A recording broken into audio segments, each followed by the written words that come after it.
네, 시작하도록 하겠습니다. 본 강의는 고려대학교 세종캠퍼스 빅데이터 사이언스 학부의 통계학 입문 강의에 필요한 사전 강의라고 할 수가 있겠습니다. 저는 강의를 맡게 된 고려대학교 세종캠퍼스 빅데이터 사이언스 학부의 최보승 교수입니다.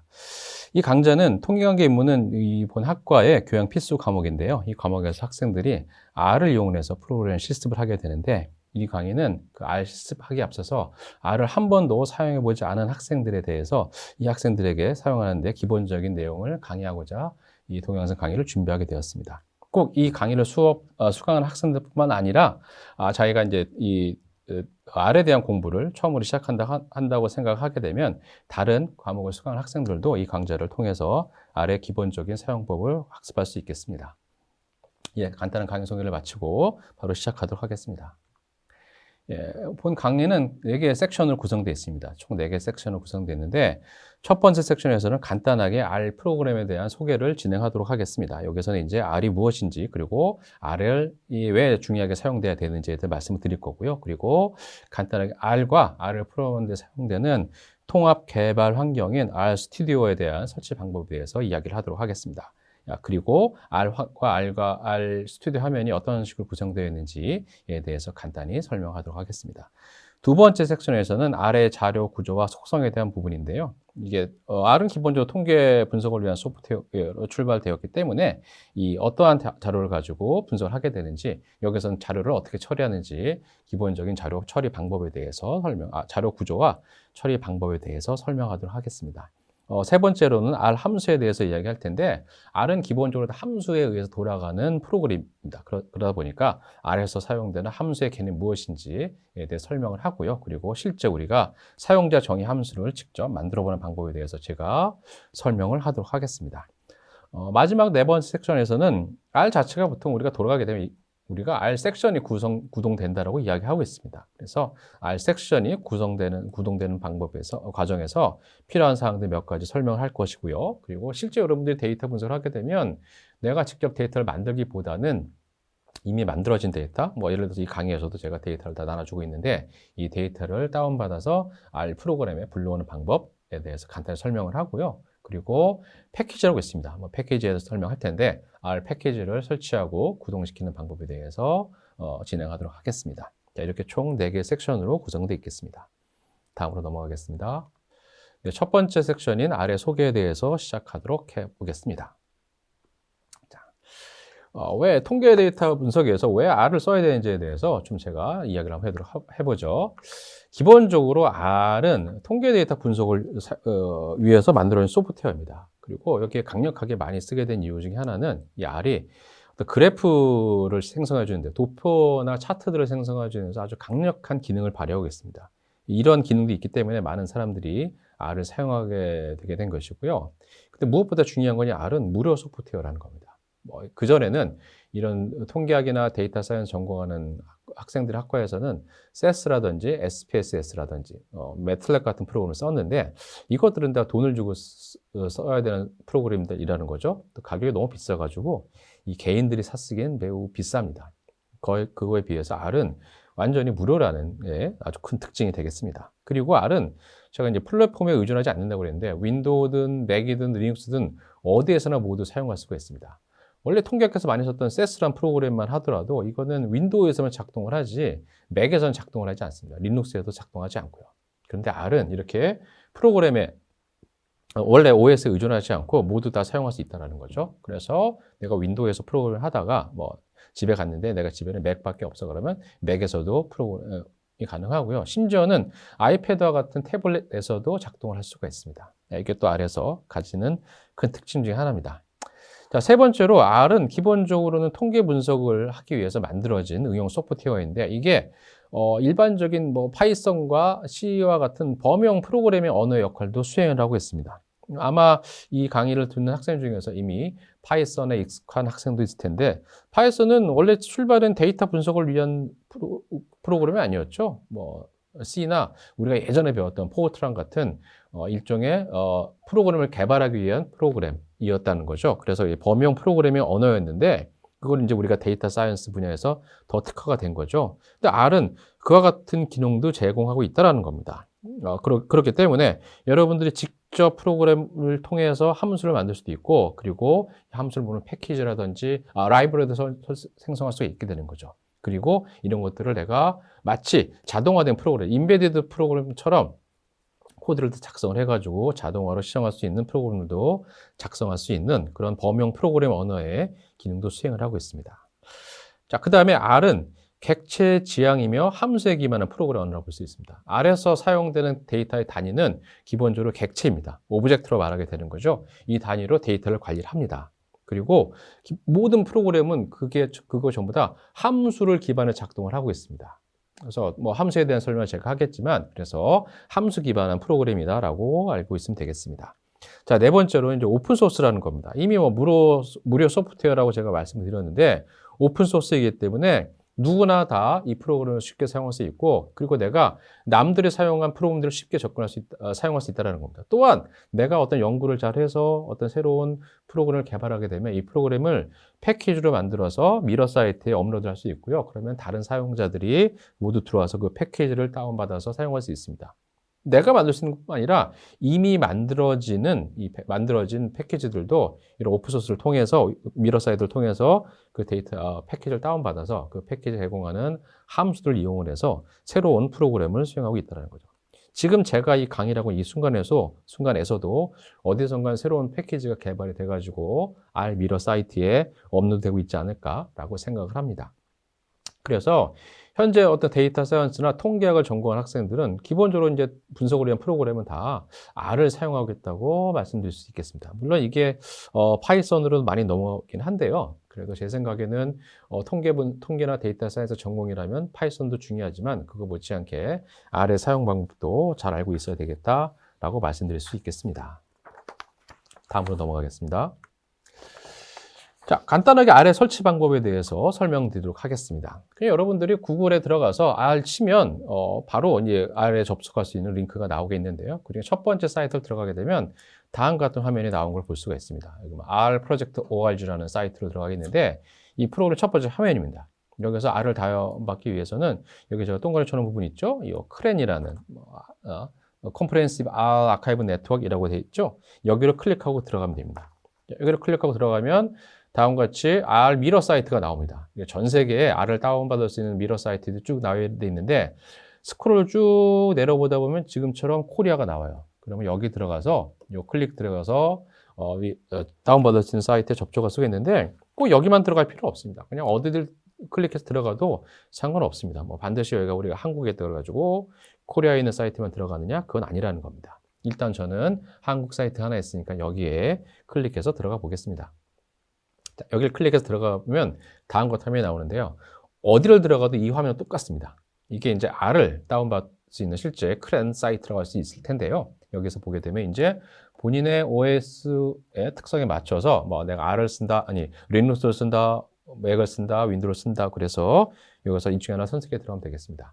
이 작성한 이 프로그램에서 저는 지금 맥 환경에서 제가 프로그램 작성을 했는데, 뭐 맥보다는 여러분들은 윈도우 환경에 더 익숙할 수 있으니까는 여기서 윈도우를 클릭하고 들어가면 되겠습니다.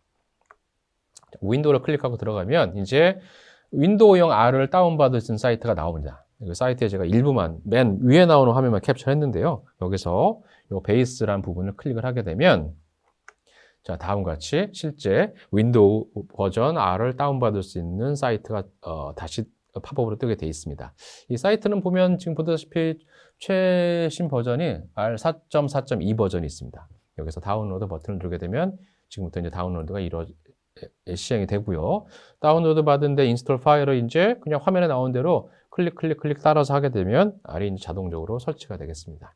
특별히 제가 설치 화면은 여기서 보여주지 않도록 하겠습니다. 이게 또 윈도우나 맥의 환경에 조금씩 설치 과정이 틀리기 때문에 근데 뭐 어려워하지 말고 그냥 화면에 시키는 대로 그냥 따라서 누르면 디폴트 값만 쭉 누르다 보면은 R이 자동적으로 설치가 된다라고 생각을 하면 되겠습니다. 자, 이렇게 R을 설치가 됐으면 아마 바탕화면에 R 표시가 된 아이콘이 생길 거예요. 자, 걔를 클릭하게 되면 이제 R이 시작을 하게 되는 거죠. 자, 이 화면이 RGUI라는 화면인데요. 보통 이제 우리가 이거를 뭐 그래픽 유저 인터페이스라고 얘기하는 화면인데, 뭐 다른 응용 프로그램에 비해서 이런 그래픽 유저 인터페이스 화면이 그렇게 나이스하진 않습니다. 어쨌든 이게 R을 수행을 시키면 다음과 같이 화면이 나오는데, 이 화면은 우리가 보통 콘솔 창이라고 얘기합니다. 조금 포인트가 안 맞네요. 콘솔 창이라고 이야기하는 화면인데요. 여기 이제 딱 뜨이는 문구를 처음에 읽어보면, 자, 이 부분 한번 읽어보세요. 여기 보게 되면 R은 프리 소프트웨어이면서 여기에 absolutely no warranty라는 말이 있습니다. 자, 무료이지만 이 나오는 결과에 대해서 우리는 전혀 워런티 해주지 않는다라는 게 나와요. 그러면 이게 처음에 보게 되면 아마 윈도우에서 한글 버전을 쓰면 한글로 딱 나오는데 겁이 납니다. 오, 이거 나온 결과를 내가 믿을 수 없어? 이거 어떻게 쓰지? 라고 했는데, 그래서 처음에 R이 나왔을 때 이런 그 일반 그 커머셜한 회사에서는 잘 안 썼어요. 어떤 R 분석격을 통해서 고객 서비스를 해야 되는데, 이게 어떤 상용화하는 서비스를 하는데 이 결과가 틀려? 그럼 회사 입장에서는 큰 문제가 발생할 수 있잖아요. 그래서 이제 잘 안 썼는데, 그동안 제가 거의 10년 넘게 20년 넘게 R을 쓴 경험에 의하면 결과가 이상한 적은 없었습니다. 그래서 이 워런티 안 해준다고 그래서 너무 걱정할 필요 없이 여러분들 쓰면 되겠습니다. 물론 이게 무료다 보니까 헬프 같은 기능이 이제 그렇게 나이스하지 않아요. 그리고 하다 보면 그냥 잘 수행되면 괜찮은데 경고, 워닝이나 에러가 오류 메시지가 뜰 때가 있어요. 근데 워닝이나 오류를 읽어보면 이게 무슨 소리인지 잘 모르겠어요. 자, 그런 어려움이 있는데, 우리가 지금 이제 그 챗 GPT의 시대를 살고 있잖아요. 그러니까 아주 한쪽에다가 아예 챗 GPT 프로그램을 내가 잘 못하겠으면 챗 GPT를 띄워놓고 거기서 계속 한번 물어보면은 답을 계속 줍니다. 그거를 우리가 헬프 삼아서 R 프로그램을 수행하면 되겠습니다. 자, 이 콘솔 프로그램에서 우리가 프로그램을 입력을 하면 여기에 이제 이렇게 프롬프트가 나와 있는데, 여기서 이제 어떤 명령문을 치고 엔터를 누르게 되면은 이제 그 한 줄이 수행이 되는 거예요. 그럼 바로 결과가 나옵니다. 계속 이 콘솔 화면에서 내가 명령문을 수행하면 결과가 나오고 수행하면 결과가 나오고, 마치 컴퓨터와 나와 대화하듯이 수행이 되는데, 이런 거 우리가 인터프리터 언어라고 이야기하게 되는 거죠. 그래서 이 결과를 즉각 확인할 수가 있습니다. 그런데 또 우리가 프로그램을 하다 보면은 이렇게 명령문 한 줄 한 줄 쓴 거 아니라 큰 프로그램을 쭉 길게 작성을 하고 이걸 한꺼번에 테스트할 수 있어요. 그럴 때는 이제 스크립트 화면을 띄워서 할 수가 있습니다. 여기서 보게 되면 우리가 명령문에서 제가 이제 수행시켜야겠지만 파일에 들어가서 새로운 파일을 수행시키게 되면 이런 것 같은 스크립트 화면이 나와요. 여기 스크립트 화면이 나오는데, 이 스크립트 화면에다가 직접 2줄 이상의 몇 줄의 프로그램을 쭉 수행할 수가 있습니다. 여기다 프로그램을 쭉 작성을 하고 이 프로그램을 수행을 시키면 수행된 결과가 다시 이 이쪽에 보이는 콘솔 화면에, 이 화면에서 결과가 뜨게 되는 거죠. 자, 스크립트 화면의 설명을 좀 간단히 더 해보도록 하겠습니다. 이 스크립트 화면에서는 여러 줄의 명령문을 하나의 스크립트 화면에 쭉 작성할 수가 있어요. 그래서 프로그램을 쭉 작성을 시켜놓고 이 작성된 코드들을 한꺼번에 다 명령문들을 전체를 한꺼번에 수행시킬 수도 있습니다. 그리고 그 중에 일부에 뭐 한 줄씩 수행할 수도 있고 일부를 수행할 수도 있습니다. 드래그 해가지고 드래그한 상태에서 이 컨트롤 R, 좌판에 있는 컨트롤 R 키를 누르게 되면 바로 그냥 드래그한 상태만 수행을 시키게 되는 것이고, 내가 뭐 전체 프로그램을 다 수행하겠다 그러면 전체를 다 쭉 드래그한 다음에 이 컨트롤 R 버튼을 눌러가지고 수행을 할 수도 있겠습니다. 아마 윈도우가 아니라 맥에서 수행되면 코맨드하고 엔터키를 누르게 되면 수행이 됩니다. 자, 그리고 수행된 결과는 이 스크립트에서 프로그램만 짜는 것이고, 그 결과는 다시 이 콘솔 화면에 나오게 되어 있습니다. 그래서 콘솔 화면에서 제대로 명령문이 수행이 됐으면 결과가 좀 나오게 될 것이고, 뭔가 문제가 생기면 오류나 워닝 몇 사인이 나오게 되는 것들이죠. 자, 다 정리된 프로그램을 내가 저장하고 싶다 그럴 때 그 확장자는 이렇게 .r이라는 이름으로 우리가 저장이 됩니다. 그래서 내가 적장된 프로그램 다시 이 R 프로그램을 다시 불러서 프로그램을 다시 수행시킬 수가 있겠습니다. 자, 이렇게 해서 아닙니다. 한 가지 더 이야기할 게 있네요.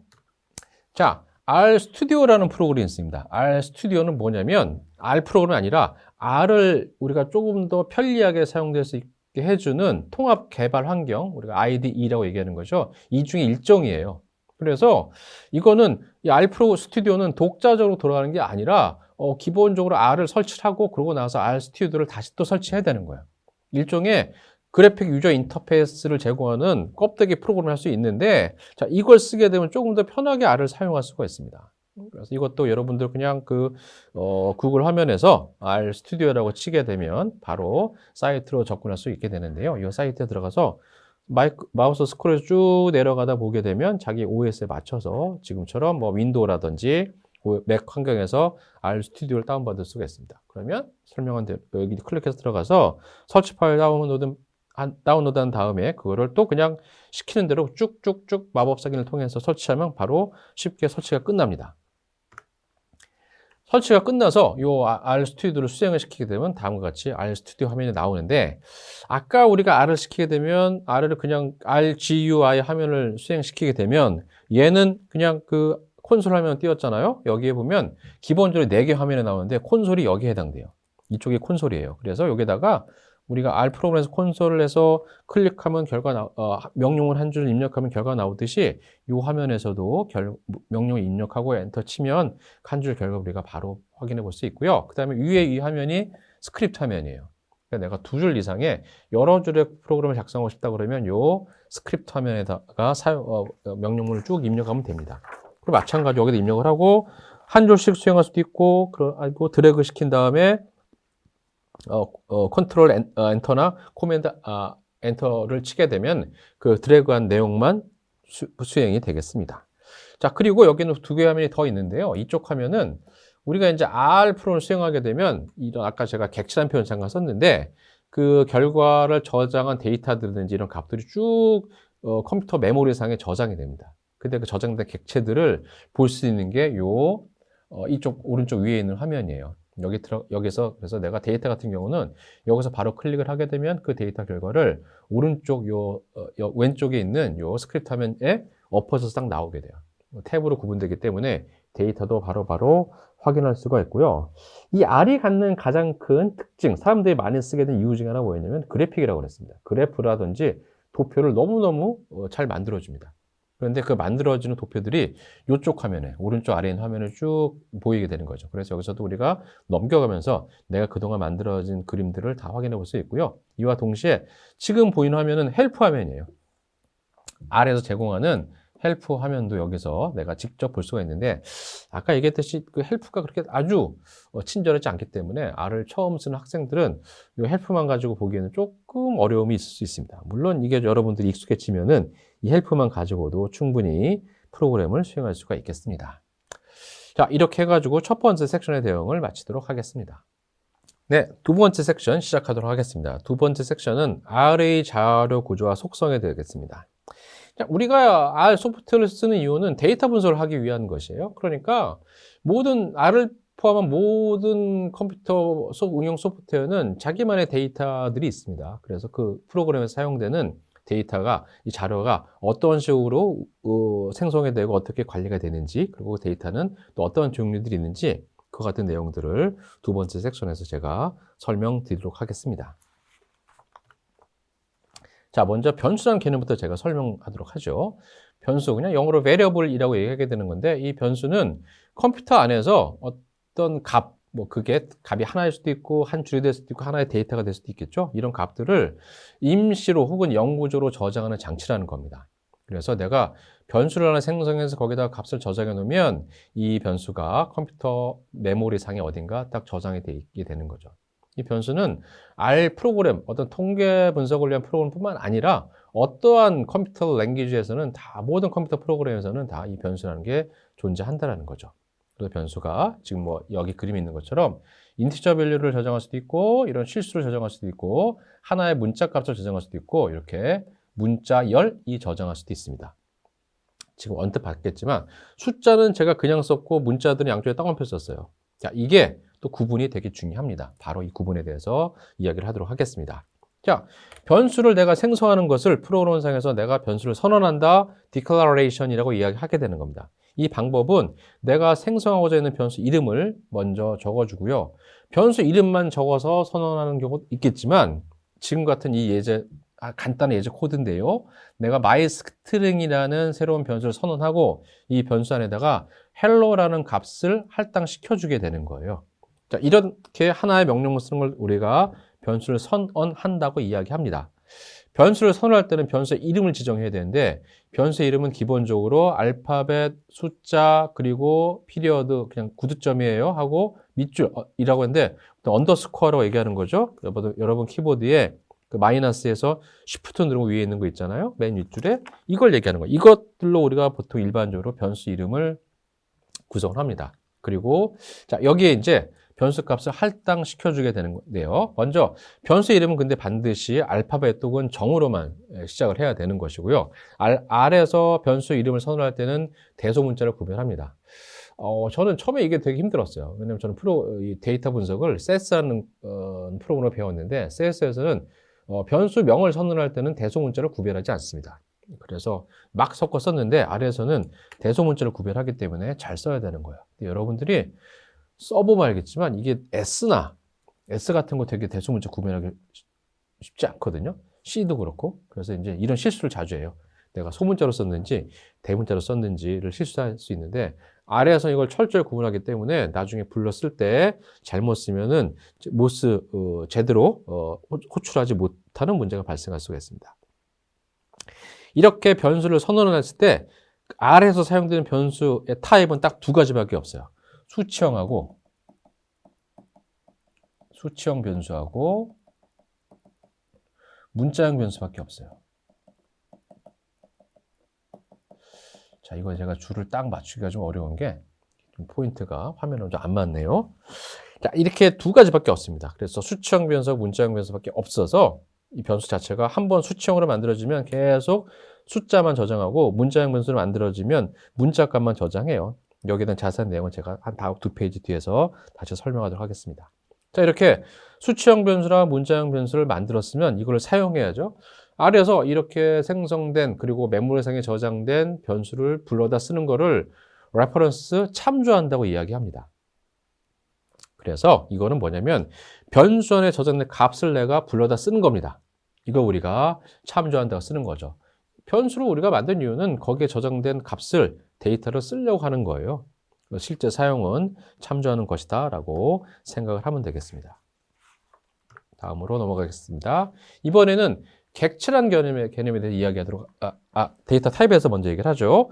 자, 데이터 아래에서의 데이터 타입은 제가 좀 전에 얘기한 것처럼 수치형과 문자형 두 가지밖에 없다고 그랬죠. 그래서 수치형 우리가 보통 numeric variable이라고 얘기하고 문자형 캐릭터 variable이라고 얘기하게 되는 거죠.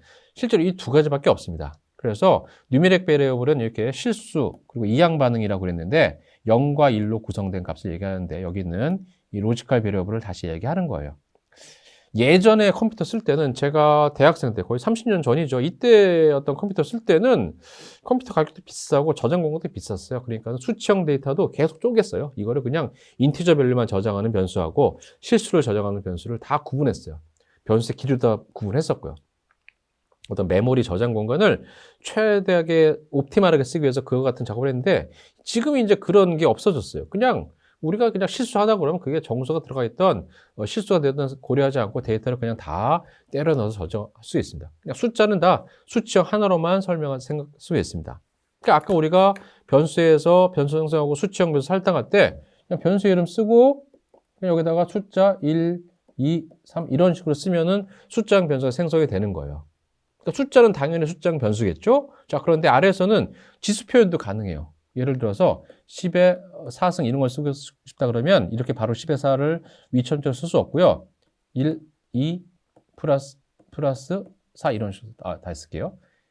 1, 2 플러스 4 그러면 이게 10의 4제곱을 의미하게 되는 것이고 10의 마이너스 4승 이렇게 쓰고 싶으면 2 마이너스 4 이렇게 씁니다.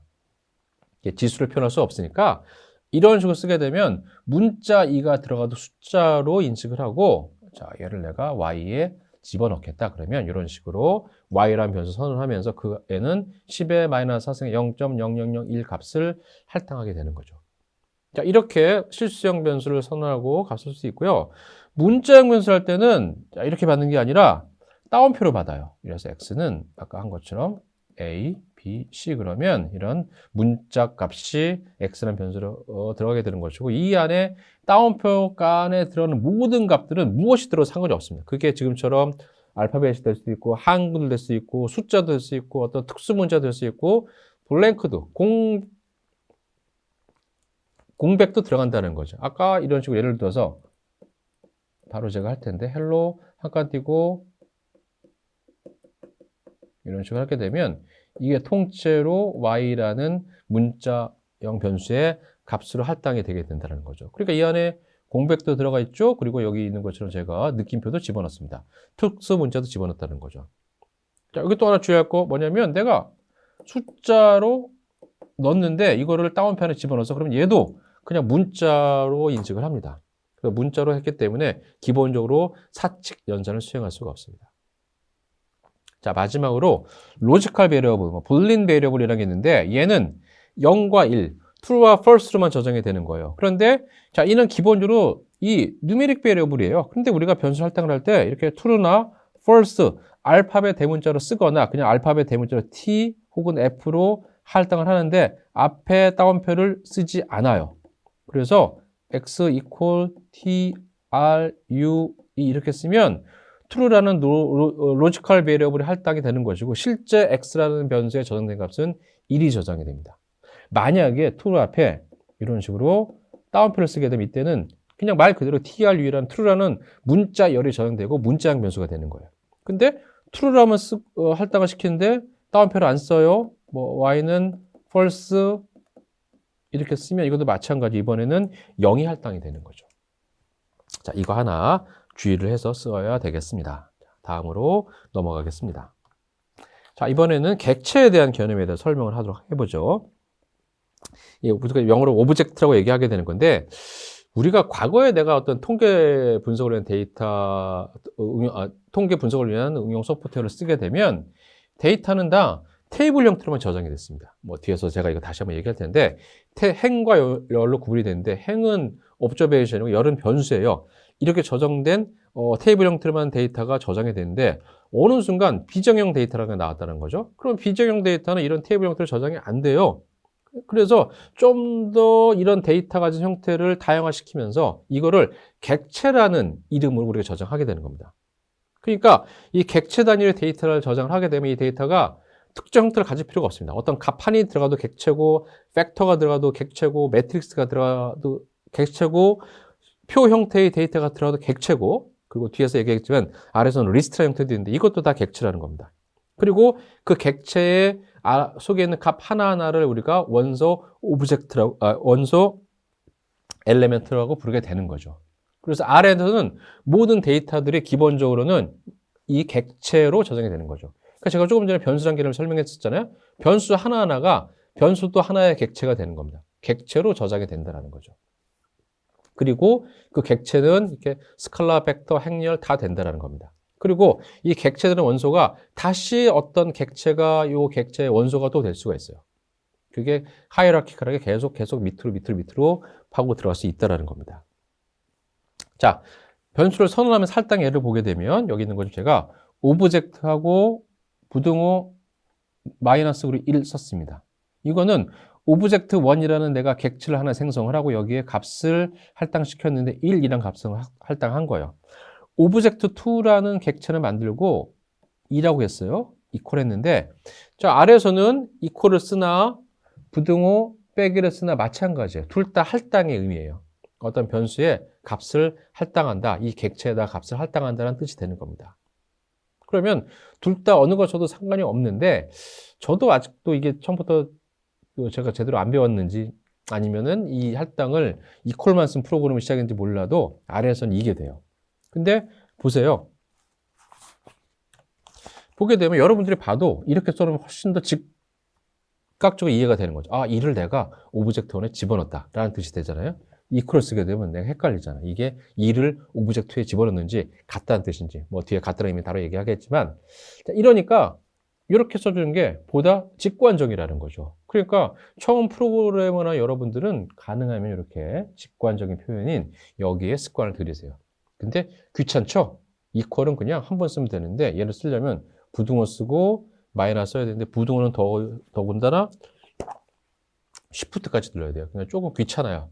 그러니까 잘 안 쓰게 되는데 가능하면 처음부터 습관 들일 때 아예 이퀄은 쓰지 않는다 생각을 하고 얘만 쓰는 습관을 들이세요. 이게 좀 더 좋을 것 같습니다. 이렇게 이제 오브젝트를 생성했으면 이제 얘를 호출해 써야 되는 거죠. 그걸 우리가 참조한다, 레퍼런스 한다고 그랬죠. 호출하는 방법은 그냥 우리가 결과 보고 싶으면 지금처럼 그냥 콘솔 화면에서 이 생성된 오브젝트 이름만 쓰고 엔터 치면 바로 그 결과를 들여다볼 수가 있어요. 그래서 오브젝트 1에는 1이 저장되어 있고 오브젝트 2에는 2가 저장되어 있는 것을 볼 수가 있겠습니다. 이렇게 들여다보는 거 우리가 이것도 하나의 레퍼런스 참조의 결과라고 할 수가 있겠습니다. 자, 다음으로 넘어가도록 하겠습니다. 자, 이제 본격적으로 R에서 사용하는 데이터 형태에 대해서 이야기를 해보도록 하겠습니다. 지금부터 제가 한 4가지, 스칼라, 매트릭스, 리스트, 데이터 프레임 5가지 정도 얘기를 할 텐데요. 근데 그 중에서 가장 기본에 있는 게 벡터예요. R에서 데이터를 저장하는 기본 공간을 벡터라고 부릅니다. 아까 variable이라는 표현 썼잖아요. 이 variable도 하나의 벡터가 variable로 들어갈 수 있게 되는 거예요. 근데 벡터 중에서 원소가 하나 있는 경우인데 그걸 우리가 따로 스칼라라고 부르는데 스칼라로 해서 다르게 존재하는 데이터 타입이 아니라 이것도 벡터인데 원소가 하나만 있는 벡터가 그냥 스칼라가 되게 되는 거죠. 그래서 이 벡터가 R에서 데이터를 저장하는, 다루는 가장 기본적인 요소다라고 생각을 하면 되겠습니다. 그러니까 근데 변수가 제가 아까 좀 전에 얘기했을 때 뉴메릭, 수치형 아니면 문자형밖에 없다고 그랬죠? 그래서 벡터도 마찬가지예요. 문자형 벡터와 수치형 벡터 2가지밖에 없어요. 그러니까 스칼라도 문자형 스칼라, 수치형 스칼라 2가지가 있는 거죠. 그래서 내가 벡터를 하나 생성하고 이 벡터가 수치형인지 문자형인지 헷갈린다. 그러면 요 모드라는 함수를 써서 확인할 수 있어요. 그래서 모드 쓰고 내가 생성한 벡터 오브젝트 이름을 쓰게 되고 엔터를 치게 되면 이 콘솔 화면에서 이 결과로 얘가 숫자형인지 문자형인지를 확인해서 볼 수가 있습니다. 그리고 아래 벡터를 만들게 되면 이제 벡터에 각 원소의 번호가 있는데 우리가 이 번호를 인덱스라고 불러요. 인덱스라고 부르는데 R에서의 인덱스는 무조건 1부터 시작합니다. 첫 번째 벡터의 첫 번째 원소의 인덱스가 1이고 두 번째가 2고 세 번째가 3이 되는 거죠. 이게 아마 파이썬에 익숙한 학생들은 이게 차이가 있을 거예요. 파이썬에서는 이 인덱스가 0부터 시작하죠. R에서는 1부터 시작합니다. 근데 저도 근데 1부터 시작하는 게 좀 더 분석하는 데이터 분석 입장에는 좀 더 직관적인 것 같아요. 여기 익숙해져 보니까 0부터 시작하면 왠지 저는 헷갈리더라고요. 자, 근데 여러분들 요 인덱스 0이 아니라 1로 시작한다는 거 잘 기억을 하고 특히 파이썬부터 배운 학생들은 이 부분 헷갈리지 말고 사용해야 되겠습니다. 되겠죠? 자, 몇 가지 프롬 직접 해보도록, 제가 실습을 하지 않겠지만 실습 화면을 제가 캡처 놓은 곳인데 이걸 보고 같이 보도록 하죠. 자, 먼저 제가 스칼라 한번 만들어 봤어요. 스칼라를 만들기 위해서 여기에 x라는 변수를 선언하면서 여기다가 8이라는 값을 할당을 시켰어요. 그래서 x를 그냥 참조해 보면 여기는 8이라는 값이 들어가 있고 length라는 함수가 있는데 이거는 요 오브젝트의 길이를 나타내야 됩니다. 스칼라로 원소 하나밖에 없기 때문에 오브젝트의 length는 1이 되는 것이고 모드 x 아까 숫자 8을 넣었죠. 숫자형 변수이기 때문에 numeric이라고 저장이 된 것을 볼 수가 있겠습니다. 자, y라는 내가 객체를 만들었는데 이번에는 A, B, C 문자를 집어넣고 따옴표로 했어요. 문자 값을 할당할 때는 반드시 앞뒤에 따옴표를 적어줘야 된다고 그랬죠?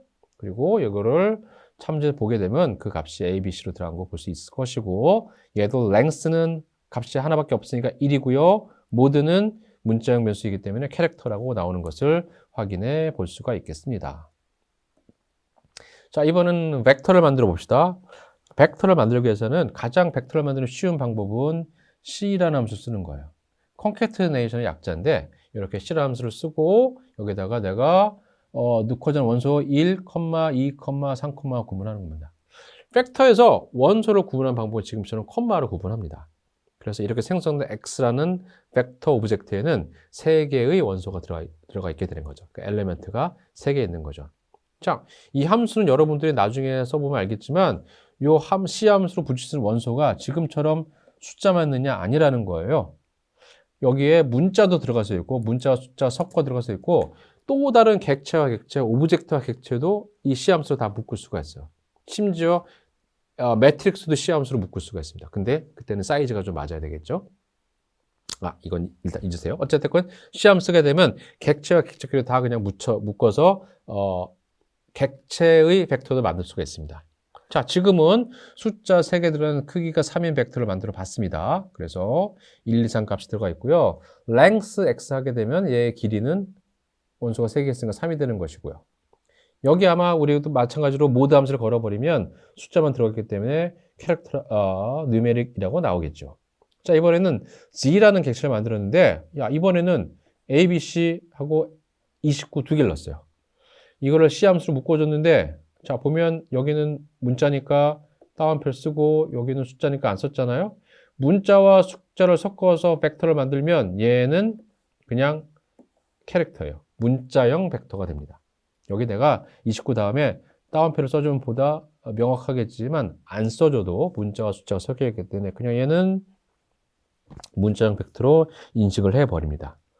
자, 랭스는 원소가 2개밖에 없으니까 랭스는 2가 나온 것 볼 수가 있겠습니다.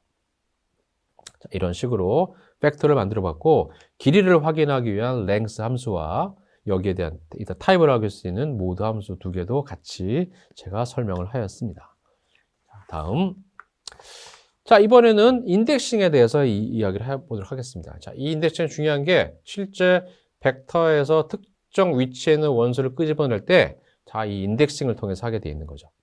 자, 인덱싱을 하는 방법은 거의 모든 프로그램이 유사합니다. 인덱싱을 할 때는 내가 생성된 오브젝트, 벡터 오브젝트, 여기는 지금 1.2, 3.9, 0.4, 0.12, 4개의 원소를 갖고 있는 Y라는 오브젝트를 만들었고요. 그 오브젝트를 인덱싱하기 위해서는 이렇게 대괄호로 써주게 돼요. 이 대괄호 근데 띄어쓰기 하면 안 됩니다. 원소, 그러니까, 엘레멘트, 오브젝트 이름에 바로 이 대괄호를 붙여가지고 이 대괄호에서 숫자 써주게 되는데 이 대괄호에서는 숫자가 바로 인덱스의 위치를 나타나게 되는 거예요. 그래서 이거는 Y라는 객체의 첫 번째 원소를 가져와라 라게 되는 겁니다. 그게 뭐냐면 1.2죠. 그래서 1.2가 추적된 것을 볼 수 있을 것이고 여기는 지금 2하고 콜론 3 했는데 이 콜론이란 거는 우리가 콜론 연산자라고 부르는데 그냥 숫자를 정수를 쭉 나열하는 게 이 콜론 연산자의 기능이에요. 예를 들어서 내가 1 콜론 5 그러면 실제 생성되는 데이터는 1, 2, 3, 4, 5 5개의 원소가 들어가서 이거를 C 펑션으로 묶어준 거랑 같은 기능을 수행하게 되는 거예요. 그러니까 얘는 두 번째와 세 번째 원소를 가져와라 뜻이 되는 거죠. 그래서 3.9하고 0.4가 리턴되는 걸 볼 수가 있을 것이고요. 자, 인덱션하는 방법은 이 안에 다시 또 이렇게 C 함수 써도 돼요. 이거는 지금 2부터 3까지 가져온 거죠. 만약에 내가 2 콜론 4 하면 두 번째, 세 번째, 네 번째를 가져오게 되는 거죠. 근데 내가 첫 번째랑 세 번째랑만 인덱싱해서 가져오고 싶어. 그럴 때는 지금처럼 C 함수를 쓰는 거예요. C 1,3 하면은 이렇게 함으로써 첫 번째하고 세 번째만 가져와서 1.2, 0.4를 가져오게 되는 거죠. 그리고 인덱싱은 다른 객체를 가져도 돼요. V라는 이 오브젝트는 3과 4가 저장되어 있는 두 개의 원소로 구성되어 있는 이것도 하나의 벡터인데 이 벡터를 인덱싱에 위한 수단으로 가져오게 된 거죠. 이런 식으로 가져와도 얘는 Y, 3, 4를 쓴 것과 같은 기능을 수행해요. 그래서 세 번째, 네 번째엔 0.4와 0.12가 들어온 것을 확인해 볼 수가 있겠습니다. 자, 그리고 이런 식으로도 또 가능하게 된 거죠. 얘랑 되게 비슷한 건데, 자, X라는 벡터를 만들었는데 얘는 4, 2, 7, 17, 5, 4개의 원소로 구성된 벡터 오브젝트를 만들었는데 여기에서 내가 C1, 1, 3만 가져와라. 그러니까 1, 1, 3, 첫 번째, 세 번째니까는 4, 4, 7이 되는 거죠. 이것만 가져와서 지금 왼쪽에 있는 이그젠플에서는 다 그냥 콘솔에서 치고 엔터 친 거예요. 콘솔 화면에서 한 줄 치고 엔터 치고 한 줄 하고 엔터 치고 여기서 이 부분이 다 콘솔 화면에 명령문 입력한 걸 나타나게 되는 거예요. 그리고 이 검은색으로 나온 거는 결과를 나타나게 되는 것이고요. 그런데 여기서는 이것을 그냥 결과만 들여다본 게 아니라 다시 y라는 새로운 객체로 받은 거예요. 할당한 거죠. y라는 오브젝트 하나 선언하면서 여기다가 변수 선언하면서 할당시켜버린 거죠. 그리고 y의 결과를 들여다보니까 참조해서 보니까는 447이 들어가 있는 것을 확인해 볼 수가 있겠습니다. 자, 인덱스에 대한 마지막 내용으로 인덱스에 우리가 음수를 사용하게 되면 그 해당 인덱스를 가져오라는 뜻이 게 아니라 그 인덱스는 빼고 나머지만 가져와라 라는 뜻이 되는 거예요. 그래서 요 액을 봅시다. z라는 걸 만들었는데 여기에 5, 12, 13 3개의 원소를 가지고 있는데 이번에 인덱싱을 마이너스 1을 했죠? 그러면 첫 번째 엘리멘트 빼고 나머지만 가져와라 라는 뜻이 되는 거예요. 그래서 5를 뺀 12와 13만 가져왔죠. 두 번째에서는 마이너스 1 콜론 마이너스 2라고 그랬잖아요. 그러면 첫 번째와 두 번째 빼고 나머지만 가져와라 라가 되는 거죠. 그러니까 세 번째 엘리멘트인 13만 가져오게 되는 거죠. 이렇게 해서 아주 인덱싱의 기본적인 기능을 설명하였습니다. 자, 다음으로 넘어가죠. 이번에는 행렬과 배열에 대해서 간단히 이야기를 해보도록 하겠습니다. 자, 행렬은 여러분들 수학 시간에 배웠던 바로 그 행렬이에요. 행과 열로 구성된 2차원 테이블 형태의 데이터 집합체를 우리가 행렬이라고 부르죠. 근데 아래에서는 이 행렬도 기본적으로 벡터예요. 그런데 어떤 차이가 있느냐? 일반적인 벡터는 인덱스가 하나만 있잖아요. 1차원 인덱스만 달려있는데 행렬은 인덱스가 두 개 있는 거예요. 2차원의 인덱스가 달려있는 거죠. 그래서 행에 대한 인덱스가 있고 열에 대한 인덱스가 있는 거예요. 그렇게 만들어진 벡터가 바로 매트릭스가 되게 되는 거죠. 자, 매트릭스도 기본적으로 벡터이기 때문에 숫자형 매트릭스와 문자형 매트릭스로 구분해서 쓸 수가 있습니다. 그래서 매트릭스 만들어 놓고 모드 함수를 걸어 놓으면 숫자형과 문자형이 구분될 수 있겠죠. 그 얘기는 하나의 매트릭스 안에 숫자와 문자가 섞여서 만든다는 거예요. 근데 우리가 문자형 매트릭스는 저도 아직까지 한 번도 써본 적이 없습니다. 숫자형 매트릭스만 썼죠. 자, 이렇게 매트릭스는 2차원 데이터를 표현할 때 쓰는 건데 2차원이 되면 3차원은 되지 않냐? 가능하죠. 3차, 4차, 5차도 가능합니다. 차원 늘릴 수 있는데 이 차원이 늘려지게 되면 그때부터는 매트릭스가 아니라 어레이, 배열이라고 얘기해야 되는 거죠. 그래서 배열은 가장 일반적인 형태가 되는 건데 이런 배열에서 특별히 2차원 배열이 되면 그게 매트릭스가 되게 되는 거죠. 3차원 배열이 되면 인덱스가 3개 생기는 거예요. 그래서 행에 대한 인덱스, 열에 대한 인덱스, 그다음에 계층에 대한 인덱스라고 써 있는데 그냥 우리가 1차원의 인덱스, 2차원의 인덱스, 3차원 인덱스라고 이야기하게 되는 거죠. 자, 배열에 대해서는 여기서 제가 자세히 설명하지 않도록 하겠습니다. 행렬에 대해서만 조금 더 자세히 알아보도록 하겠습니다. 행렬을 한번 만들어 보도록 하겠습니다. 아래에서 행렬을 만드는 방법은 매트릭스라는 함수를 씁니다. 매트릭스라는 함수를 쓰는데 이 매트릭스 함수의 기본적인 값은 입력값이 3개가 있습니다. 첫 번째, 두 번째, 세 번째가 있는데 첫 번째는 매트릭스에 채워지는 원소들을 담고요. 두 번째는 n로라고 되어 있죠. 행의 수를 결정하고 n콜 열의 수를 결정합니다. 자, 봅시다. 첫 번째 매트릭스 채워질 값을 보게 되면 1부터 9까지를 담아놓은 C함수로 벡터를 만들었죠. 요 벡터를 가지고 매트릭스를 만들라는 거예요. 그런데 그 매트릭스 크기가 행 수의 수 3, 열의 수 3이라는 거죠. 그렇게 만들어진 매트릭스가 얘라는 거죠. 이렇게 만들어졌습니다. 차원이 2개니까 행에 대한 인덱스, 열에 대한 인덱스가 다 표시된 것을 볼 수가 있겠습니다. 여기서 한번 보면 우리가 뭐냐면 1부터 9를 쭉 채웠는데 이 값이 어떻게 채워졌어요? 열로부터 채워져 있죠. 그래서 디폴트로는 이 채울 때 첫 번째 열, 두 번째 열, 세 번째 열 순서대로 채워져야 된다는 겁니다. 자, 이렇게도 만들 수가 있는데 이 두 번째 이그젠플을 보게 되면 똑같은 건데 n 로만 있고 n 콜은 없어요. 원소가 9개인데 로우가 3개니까 자동적으로 컬럼도 3개가 되겠죠.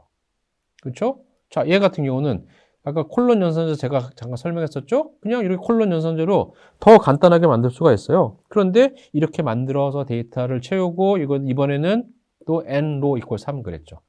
그래서 이런 경우도 원소가 총 9개가 있는데 행이 3개니까 13개가 자동적으로 생성이 되겠죠. 그래서 굳이 n콜과 n로를 둘 다 쓸 필요가 없습니다. 근데 여기서 만약에 숫자가 안 맞아. 데이터가 8개만 있는데 n 로우 3 그러면 3, 3이 안 만들어지잖아요. 그러면은 에러가 생깁니다. 반드시 지금처럼 되지만 다 써줄 경우를 다 써가지고 이 사이즈에 맞춰 데이터가 다 존재해야 되는 거예요. 여기서 만약에 사이즈가 안 맞으면 여기 있는 이 개수하고 요거에 의해서 만들어지는 매트릭스 사이즈가 반드시 똑같아야 돼요. 이게 틀리면 에러가 납니다. 그래서 여러분들 주의해서 해야 될 것이고요. 자, 여기는 없는데 내가 경우에 따라서는 값을 채우는데 이렇게 안 채우고 행부터 채우고 싶을 때가 있어요. 행부터. 그러니까 1, 2, 3, 4, 5, 6, 7, 8, 9 이렇게 채우고 싶을 때도 있겠죠. 그럴 때는 여기다가 옵션으로 by row equal true 대문자 t만 쓰던가 아니면 true를 다 써줘도 됩니다. 이렇게 하게 되면 첫 번째 행 채우고 두 번째 행 채우고 세 번째 행 채우고 이런 식으로 가게 돼 있어요. 경우에 따라서 근데 내가 매트릭스를 만드는데 어떠한 값을 채울지를 모르겠어요. 그럴 때는 이렇게 합니다. 데이터 이퀄 NA라고 그래가지고 아무런 값도 채우지 마라 라고 하고 그 행과 열의 사이즈만 결정해 줍니다. 그렇게 되면 이렇게 NA라고 결집값이 채워져 있는 매트릭스가 만들어져요. 2x2 매트릭스가 만들어지고 나중에 우리가 여기다가 데이터를 직접 채울 수가 있습니다.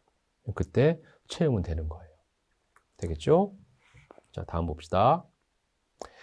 행렬에서 인덱싱하는 방법에 대해서 설명하도록 하겠습니다. 아까 벡터에서 인덱싱은 그 벡터 안에서 특정 원소의 위치가 어디냐라고 그랬었잖아요. 인덱싱하는 게 위치에 찾아서 그 값만 끄집어내는 거라고 그랬잖아요. 마찬가지로 매트릭스에서 인덱싱 해야 되는데 매트릭스는 행과 열 두 개이기 때문에 인덱싱도 2차원으로 해야 되는 겁니다. 자, 이그젬플 한번 봅시다. 내가 이런 매트릭스를 만들었어요. 1부터 12로 값을 채우는데 행의 수는 4로 하는데 by row t라고 그랬어요. 그러니까 4 곱하기 3 행렬이 만들어졌는데 1, 2, 3, 4, 5, 6, 7, 8, 9, 10, 11, 12 이렇게 채워졌죠? 행부터 채워진 걸 볼 수가 있겠습니다. 자, 이렇게 매트릭스를 만들어 놓고 매트릭스 인덱스하는 방법은 마찬가지로 매트릭스 오브젝트 다음에 대괄호를 써서 인덱싱 하는데 행과 열이기 때문에 인덱싱을 두 개를 다 항상 같이 가야 되는 겁니다. 그래서 행의 인덱스와 열의 인덱스 구분하기 위해서 반드시 콤마를 써줍니다. 콤마 앞에는 행의 인덱스고 콤마 뒤에는 열의 인덱스를 이야기해 주는 거예요. 이그젬플 봅시다. 그래서 이거 콤마의 앞은 없어요. 그리고 두 번째 1만 있죠? 그럼 얘는 열의 인덱스라고 그랬잖아요. 첫 번째 열을 다 가져와라는 뜻이 되는 거예요. 그러니까 이렇게 1, 4, 7, 10이 나왔죠? 자, 얘는 첫 번째 인덱스 원소만 있고 두 번째는 없죠? 그럼 얘는 두 번째 행만 가져오라고 되는 거죠. 그래서 4, 5, 6을 가져오게 된 거라는 겁니다. 이렇게 우리가 행 벡터하고 열 벡터를 만들었는데 여기 또 중요한 게 있어요. 우리가 수학적으로는 행 벡터와 열 벡터가 구분이 되죠. 그런데 R에서는 행 벡터, 열 벡터 이런 구분이 없어요. 한 행을 끄집어내서 벡터를 만들거나 지금처럼 한 열을 끄집어내서 벡터를 만들거나 만들어진 벡터는 그냥 벡터예요. 그래서 그냥 크기가 4인 벡터가 만들어지게 되는 것이고 크기가 3인 벡터 하나 그냥 만들어지게 되는 거예요. 그래서 이걸 주의해야 됩니다. 나중에 우리가 좀 더 잘하게 되면 행 벡터, 열 벡터를 구분해 써야 되는데 그때는 행 벡터, 열 벡터가 아니라 행의 수가 1인 매트릭스, 열의 수가 1인, 열의 크기가 1인 매트릭스를 만드는 거예요. 근데 지금처럼 벡터 한 줄만 툭 떼서 가져오게 되면 이거는 행과 열 상관없이 다 그냥 일반적인 벡터가 된다는 거예요. 이거 주의해야 됩니다. 자, 그 다음에 봅시다. 이번에도 우리가 이런 콜론 연산자 이용을 해가지고 두 개 이상의 열을 가져와서 매트릭스를 만들어 온 거죠. 그래서 얘는 두 번째와 세 번째 행만 가져왔으니까 이만큼을 가져온 거죠. 이만큼을 가져와서 여기에 새로운 인덱션에서 가져온 게 되시고요. 가져온 게 되고 얘는 또 이번에는 거꾸로 두 번째고 세 번째 행만 가져왔습니다. 행을 가져왔으니까 이런 또 매트릭스가 만들어진 거죠. 자, 보세요. 두 개 이상의 행이나 두 개 이상 열을 동시에 가져왔으니까 매트릭스 형태를 그대로 가져오게 되는 거예요. 그러니까 두 개 열을 갖고 있는 매트릭스가 만들어진 것이고 두 개의 행을 갖고 있는 매트릭스가 만들어진 거예요. 그런데 하나씩만 행을 하나만 가져오거나 열을 하나만 가져오면 지금처럼 그냥 일반적인 벡터로 바뀌어진다는 거예요. 자, 그리고 당연하겠지만 행과 열의 인덱스를 둘 다 써도 됩니다. 그래서 얘는 행에서는 두 번째와 세 번째 행을 가져오고 열에서는 두 번째 열만 가져와라. 그러니까는 이 값만 가져오게 되는 거죠. 두 개, 한 줄만 가져왔으니까 결국적으로 얘는 다시 벡터로 바뀌어지게 되는 거죠. 자, 이런 식으로 우리가 행렬에서 인덱스하는 방법을 봤고요. 자, 이렇게 만들어진 행렬에다가 값을 채울 수가 있습니다. 좀 쉬운 것부터 얘기하면 이쪽부터 볼까요? 이거는 X 아까 우리가 빈 미싱으로 채워진 매트릭스를 만들어 놨잖아요. 거기에 1, 1이니까 첫 번째 열, 첫 번째 원소에다 1을 채워라. 그러니까 X란 매트릭스는 얘만 채워진 거죠. 나머지는 여전히 NA로 들어가 있는 것이고요. 자, 왼쪽에 있는 거는 조금 더 복잡하죠. 이거는 요 생성된 요 매트릭스에서 내가 첫 번째, 세 번째 앞에 있으니까 행만 가져오자. 행만 가져오는데 첫 번째와 세 번째 행만 가져온 거죠. 첫 번째와 세 번째 행만 가져와서 거기만 채우라는 얘기야. 그러니까 이 줄과 첫 번째와 세 번째 이것만 바꾸겠다는 뜻이에요. 뭘로 바꿔? 얘로. 자, 이런 매트릭스 내가 다시 만들었는데 바이 로고 2니까 열부터 채운다고 그랬죠? 11, 12, 13, 14, 15, 16 이러한 하나의 매트릭스가 만들어진 거야. 얘를 가져다가 요 G라는 매트릭스 첫 번째와 세 번째 행만 채워라 라고 그랬으니까 이렇게 채워지고 이렇게 채워진 거죠. 자, 이런 식으로 매트릭스 한번 만들어 놓게 되면 요 인덱싱을 통해서 매트릭스의 다른 값도 채울 수 있다라는 거예요. 자, 이렇게 해서 매트릭스의 기본 방법에 대해서 설명을 드렸습니다. 자, 매트릭스 연산 봅시다. 매트릭스 연산, 대수 연산을 썼는데 대수 연산은 우리가 보통 생각하는 행렬의 곱이죠. 행렬의 곱을 할 때는 이렇게 해줘야 돼요. 그냥 곱하기만 쓰면 안 되고 퍼센트를 앞뒤로 붙여줘야 돼. 그래야지 행렬의 곱이 되는데 수학 시간에 우리가 다 배운 것처럼 행렬의 곱을 할 때는 앞에 있는 행렬의 열의 숫자와 뒤에 있는 행렬의 행의 숫자가 맞아야 되겠죠. 그래야지 행렬의 곱이 형성이 되고 이 숫자가 안 맞으면 에러가 나고 수행이 되지 않습니다. 그렇지 않고 그냥 곱하기, 그냥 더하기 혹은 나누기, 빼기도 되는데 이거는 행렬의 원소 간의 곱이고 원소 간의 합이고 원소 간의 차가 되는 거예요. 그래서 지금처럼 원소 간의 곱이나 원소 간의 합을 하려면 양쪽 있는 행렬의 사이즈가 똑같아야 돼요. 똑같아야 되지 같은 위치에 있는 원소끼리 곱하고 같은 위치에 있는 원소끼리 더해주고 같은 원소끼리 빼주게 되는 거예요. 그래서 이렇게 단순히 사칙연산 수행하려면 양쪽의 행렬의 사이즈가 똑같아야 된다라는 거, 그리고 상수만도 곱할 수 있다라는 것도 같이 확인할 수가 있겠습니다. 자, 다음으로 넘어가겠습니다. 이렇게 행렬에 대한 설명을 마치고 이번에는 리스트에 대한 설명으로 넘어가도록 하겠습니다. 요 앞에서 얘기했던 스칼라 벡터 매트릭스는 수학책에도 나오는 내용이죠. 그러니까 개념 잡기가 쉬워요. 그런데 리스트는 처음 접하면 조금 헷갈립니다. 왜냐하면 얘도 기본적으로는 벡터예요. 벡터인데 벡터에서는 그 원소 하나하나가 숫자가 들어가던가 문자가 들어갔어야 되겠죠. 근데 리스트는 요 벡터의 원소가 또 다른 객체가 들어갈 수가 있어요. 근데 그 객체가 스칼라가 될 수도 있고 벡터가 될 수도 있고 매트리스가 될 수도 있고 아니면 아예 전혀 또 다른 객체가 또 들어갈 수도 있고 또 다른 리스트가 원소로 들어갈 수가 있어요. 아주 이질적인 데이터를 모아서 하나의 그룹화 시켜 놓는 게 리스트라고 할 수가 있겠습니다. 자, 그래서 리스트란 개념을 잘 알고 있으면 아주 유용하게 사용할 수가 있다는 거죠. 이렇게 리스트는 리스트의 원소가 또 리스트가 될 수도 있고 리스트의 원소가 또 리스트가 될 수도 있고 다시 또 원소의 또 리스트가 될 수 있기 때문에 이런 식으로 리스트를 참조할 때는 어떻게 되느냐, 계속 리스트 안에 첫 번째 원소의 리스트 안에 또 리스트 원소 밑으로 계속 들어가면서 리커시브하게 참조를 할 수가 있다는 겁니다. 그리고 기본적으로 리스트 안에 원소를 참조하는 방법은 달러 표시 쓰게 되는 거예요. 자, 리스트를 만들어 보고 이 참조에 대한 내용도 같이 보도록 하겠습니다. 리스트 하나 만들어 보죠. 리스트를 만드는 방법은 자, 리스트라는 함수를 이용하게 됩니다. 그리고 현재 리스트는 구조는 벡터와 비슷한다고 그랬죠? 컴마로 구분해서 리스트의 첫 번째 원소, 두 번째 원소를 구분합니다. 그런데 리스트에서 원소를 생성할 때는 그 원소의 이름이 필요해요. 첫 번째 리스트의 원소는 U고 두 번째 리스트의 원소는 V가 되는 겁니다. 근데 첫 번째 리스트에 뭐가 들어가냐면 1, 2가 됐죠? 그러면 이 U는 얘랑 마찬가지 이런 팩터가 들어가 있는 것이고 V라는 두 번째 리스트 원소에는 하나의 스칼라가 들어가 있죠. A, B, C라는 스칼라가 들어가 있게 되는 겁니다. 이렇게 두 개의 원소를 갖는 리스트를 만들어 놓은 거예요. 이렇게 리스트를 만들어서 이 리스트를 참조해서 들여다보게 되면 이런 식으로 결과가 나와요. 화면에 보이는 것처럼 달러 리스트의 인덱싱 첫 번째 U, 두 번째 V, U라는 이 X라는 리스트의 첫 번째 원소인 U의 결과는 1, 2가 들어가 있고 V의 결과는 A, B, C, D가 들어가 있다.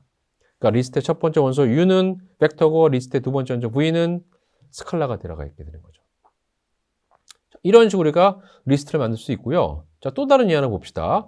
Y라는 리스트를 만들었는데 이번에는 컴마가 두 개 있으니까 리스트가 원소가 하나, 둘, 세 개가 있어요. 세 개의 원소가 있는데 첫 번째 원소는 name이라는 이름이고 여기에 kim이라는 값이 들어가 있고 두 번째 리스트의 두 번째 원소는 셀러리고 값은 6만이 들어가 있고 세 번째 리스트는 t, 대문자 t만 썼으니까는 불린 값이죠. 그래서 1이 들어가겠죠. 그래서 얘를 참조해서 보게 되면 첫 번째 원소인 name에는 kim이 들어가 있고 두 번째 원소 셀러리는 6만, 세 번째 원소 윤윤에는 true가 들어가 있는 걸 볼 수 있겠습니다. t라고만 썼지만 true가 들어간 걸 볼 수가 있겠죠. 이렇게 리스트를 만든 다음에 리스트를 호출하는 방법은 리스트에 인덱스하는 방법은 이렇게 달러 표시예요. 그냥 리스트 이름만 쓰면 전체 리스트의 내용이 콘솔 화면에 다 나오는데 지금처럼 달러 셀러리 그러면 Y 리스트의 셀러리 원소만 가져오겠다는 거예요. 그 내용이 뭐야? 6만이죠. 걔만 출력이 됐지. 혹은 이렇게 해도 돼요. 우리가 일반적인 인덱싱 방법인 대거를 써서도 할 수가 있습니다. 자, 어느 쪽으로 다 가능한데 가능하면 제 생각에는 요 달러를 표시해서 인덱스하는 거를 추천드립니다. 그리고 이렇게 대거로 써서 인덱스하는 거는 벡터나 매트릭스만 사용되는 것을 추천드리겠습니다. 리스트 잘 쓰면 되게 유용합니다. 근데 처음 개념 자체가 좀 어려워요.